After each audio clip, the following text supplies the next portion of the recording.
funny comedian. He's got a special out on YouTube right now called BOLO. Please welcome Matt Ruby. Yay! Wow, it's good to be here. Everybody, it's like I'm hosting a show. I just cheer for myself. We got. I mean, there's like thousands of people. Someone's got to cheer for me. Cheering. Yeah. Thanks for coming on, man. Yeah, man. It, dude. I think it's good to be here. Always happy to talk food. Yeah, man. And you're from New York. That's true. Suburbs. I always got to say, because the people who grew up in like Manhattan are always like, you're not from the city. So like, I grew up What suburbs. Suburb of, Dobbs Ferry, New York. And after that, I lived in Chicago for a while. And then I moved back here. And now I live in Brooklyn. Oh, okay. Nice. Let's just get into it. What food scene, New York versus Chicago? Because they're both fantastic. What do you prefer? I mean, I think when I was living in Chicago, I didn't appreciate good food that much. So I think, I would pick New York between the two. One thing Chicago does have, though, is great gyros. Like every single corner there, like whatever pizza slices are here, you can get like good gyro sandwiches there that I have fond memories of, like going to rock shows and walking home drunk at midnight with like a gyros and a bag of fries and just like eating it on the way back home was that's the age that I was when I was in Chicago, but that was a pretty glorious memory. I know. I feel like those are the best memories. Is like what you're eating late night after either going to a show or performing on a show is like that's the key where it's at. Yeah, I think gyros. I think like Astoria. Yeah.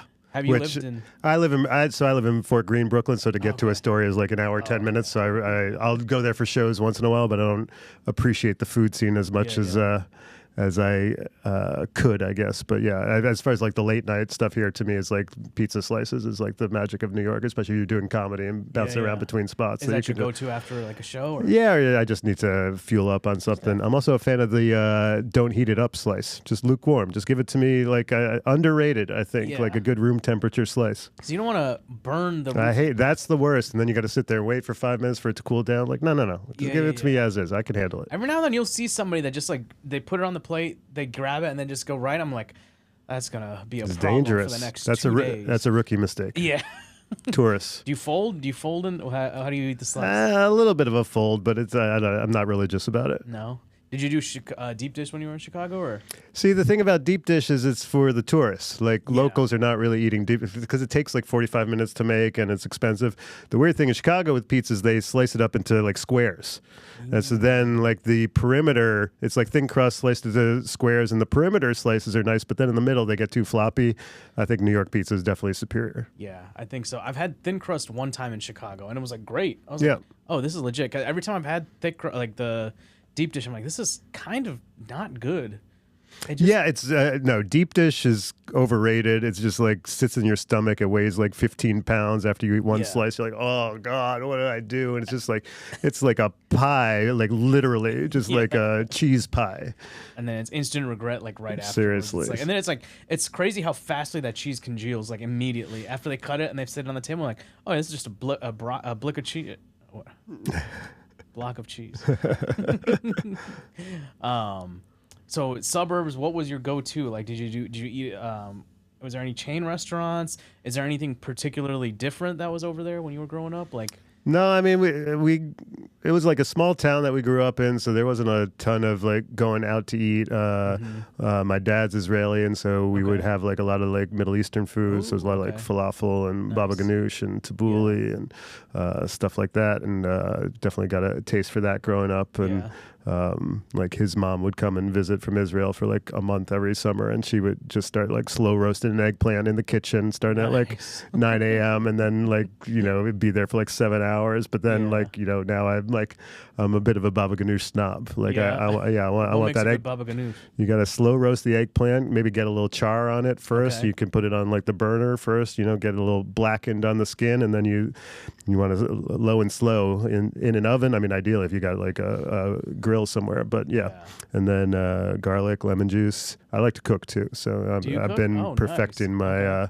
been working on perfecting my baba ganoush. So it's like that's an your ongoing favorite thing to cook?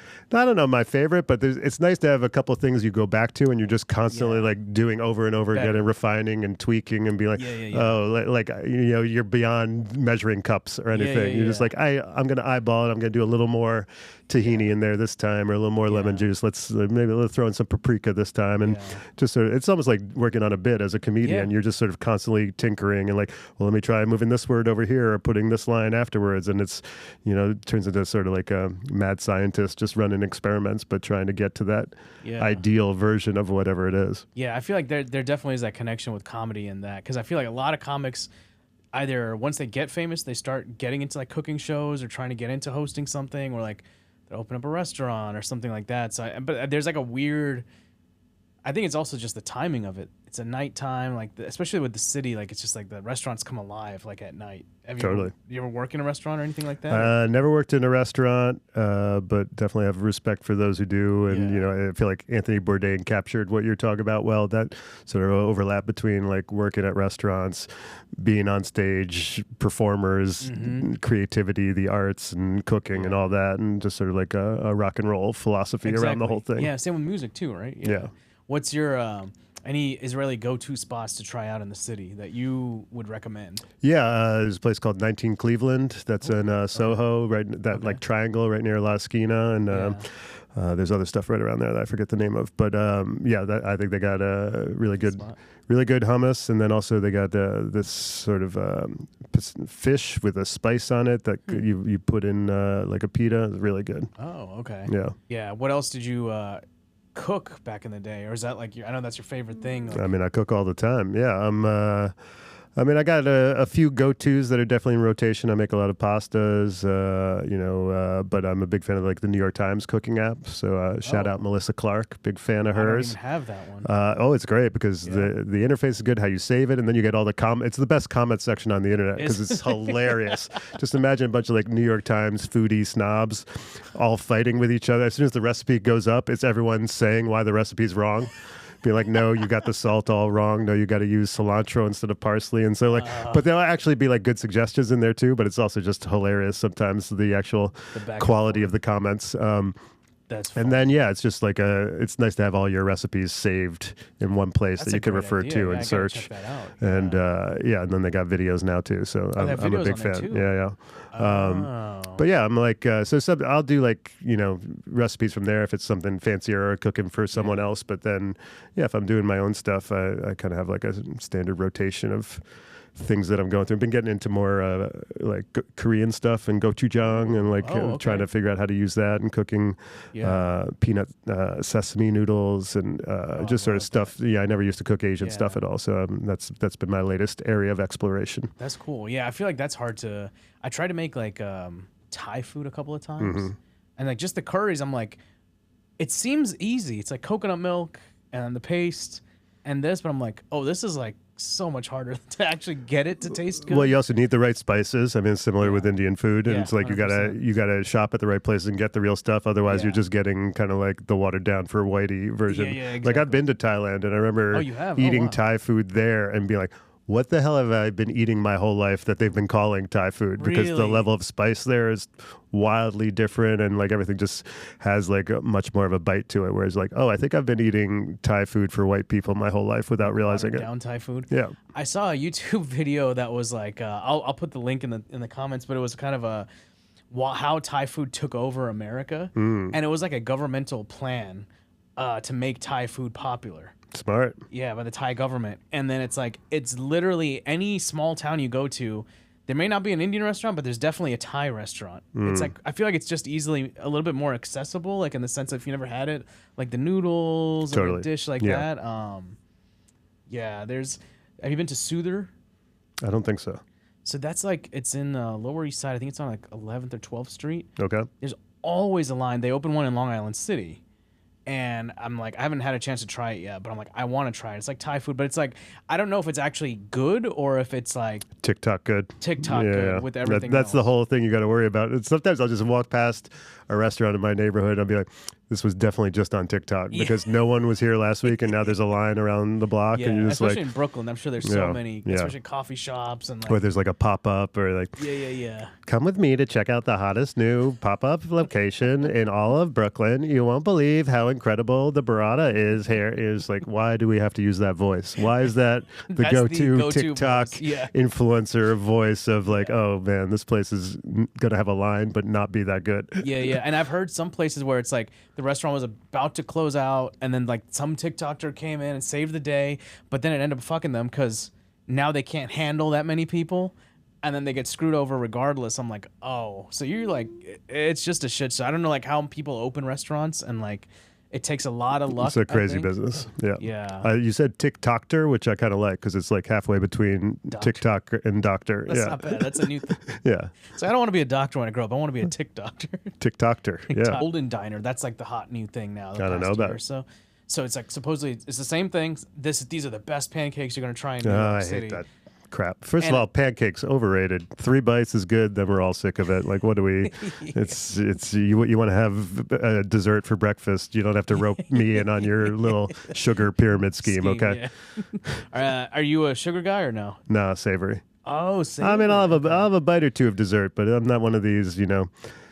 Death by chocolate. It's so sinful. Like I don't even like that whole thing when they come up to you and act as if like you haven't had sex for like 7 years and this is your last chance at sensual pleasure. Like, and do you want any? I'm like, okay, calm down. All right. Then what's your go-to if you had to do a dessert? What do you go for if you had something? I mean, I'm a big peanut butter fan, so peanut butter and chocolate kind of classic combination. Anything that evokes like a peanut butter cup in any way, like I'll be on board. And then I don't know, like a good cheesecake. I could always classic. be I could always be Junior's? convinced. I live right nearby. Yeah. Do you? Yeah, Junior's is good. Yeah, and I thought it was always overhyped because before I moved to New York, I would see like in the grocery store like Junior's cheesecake, and then I would come here, I'm like Junior's, and then it's like there's an actual place, Junior's Cheesecake in Brooklyn. Oh, and yeah. I'm like, oh, and there's one in Times Square of the theater district, I guess. Yeah. And I'm like, and I had it, and I was like, oh, this is pretty good. It's phenomenal. Yeah, and that's supposedly an easy thing to make too. I've never made a cheesecake. Yeah, I haven't either, but I've heard that too. I had a friend who made cheese. I think the crust might be the hard part. You got to do like the graham crackers or whatever and puree them. But like, I feel like it's a doable dessert for a home cook. A lot of desserts, I'm just like, I'm just not going to bother with all this baking crap. Yeah, I'll do the. I'm a sautéer over a baker and a savory over a sweet. What's your savory go-to then? Garlic, olive oil, Mediterranean stuff. Like some Parmesan. Anything in that. We're headed in that direction. I'm going to be pretty happy with what turns up. At least that's good because that's healthier than my go-to is cereal. I mean, just from watching Seinfeld all those years, I'm like, I'll get a. You love cereal? I love cereal. Interesting. What's your go-to cereal? Apple Jacks, Lucky Charms. Oh, you're like a 12-year-old. Okay, cute. That's cute. Yeah, those are for children, right? Oh yeah, no. Okay. And they're poisonous, also, right? Do you know that? Now that I'm 40, I'm like, oh, yes, this is poisonous because now I'm feeling it like for days after. I'm like, I might be dying. No, you're a fan of laboratory to table. That's your go-to. It used to be, it used to be like 10 ingredients. Now it's like 65. I went to Costco and this is how bad I'm switching. I always wake up and have my trihydrocarbonate glycerin, with number 9 food coloring. With dehydrated. Apparently the Skittles, it's made out of beetles, like the red coloring from that. I'm like, nice. Okay, that makes sense. That is organic, at least. You got to give them that. Yeah. Just like Oreos are vegan, I guess. Yeah. Yeah, I went to Costco. They had these cupcakes. I was like, those look good. And I looked at. I'm not even joking. There's ingredients there's like 40 things on the list. Mm-hmm. I'm like, this is not good. This is gonna be some kind of an. Yeah, I'm a fan of that. Michael Pollan wrote about this of anything that your grandmother or great grandmother wouldn't recognize as an ingredient. Don't eat that. Don't eat it. That's good. Yeah, that's good advice. Yeah. Speaking of like the New York Times food app, I've been watching the Epicurious YouTube. Theirs is great, and they have you mentioned Home Chef. They have the Home Chef versus like Master Chef versus whatever. The thing I've been watching is fried rice videos. Oh damn, that sounds good. I can't get it to taste exactly right, but I mean New York has so many good Chinese spots. Yeah, like the hole in the wall spots where you can get like everything like under $10. But that's the thing I've been like trying to perfect, and I'm like I just love watching them with just the giant wok and they're just like scraping. Also, that it's like dinner in 90 seconds is always amazing. Yeah. That's not bad. What was what was it like? So in Chicago, you were like a little bit your teenage years, I would guess. College and right after. College right after. Okay. So what's the nightlife like that compared to New York? So like New York is obviously the pizza. Chicago, you mentioned, is the gyro Say it again. Gyro. Gyro. There we go. Gyro, if you Gyro. want. Yeah. It's the gyros, guys, in Chicago. What else? I mean, the hot dogs, I feel like that's another touristy trap. What? I mean, the hot dogs are pretty decent, Yeah. and they got, because you're getting it with the Chicago style, and they hate no ketchup. They're like all religious about that. But yeah, I can't. And like the Italian beef is good too. Oh, But like Italian beef. those Yeah, are things you can have like once a month. Otherwise, you're gonna like just get a heart attack Yeah. instantly. But Portillo's, is that same thing? Portillo's is all right, but that's touristy and That's also like kind of touristy. cheesy downtown. But yeah. But yeah, up on Devon in Chicago, there's all kinds of great Indian places. Yes. So you got kind of like cool neighborhoods. Like I lived out in Ukrainian Village and Oh, Wicker nice. Park area. Okay. Some And the pierogies. weird thing is it's been a while now, and everything turns over there. So well, there was one restaurant that is still around, Avec, which is down like on the south side of Chicago at like Pilsen area, and had these bacon wrapped dates in a tomato sauce in like this wood burning oven, and like just like crack for your mouth as soon as you have one. And I think it's still on the menu now, like years and years later. I had a bacon wrap date for the first time like maybe 8 or 9 years ago, and I'm like, I've been missing out on this my whole life. Oh, that's crazy. Well, I one time I had a party at my place and I made bacon wrap Oh, you dates. made it? Wow. Yeah, with some blue cheese stuffed inside. Oh, I've never seen everyone in an environment all just start coming closer to the kitchen. Like you smell that coming out. It just starts. It's like wolves, just like knocking at your door. Especially like when the bacon's nice and crisp on the outside. Well, it's just the smell. And people are drunk and start smelling that, and like forget about it. That's a classy drunk food to have. I'm a classy guy, despite what the rumors say. We've seen the comments.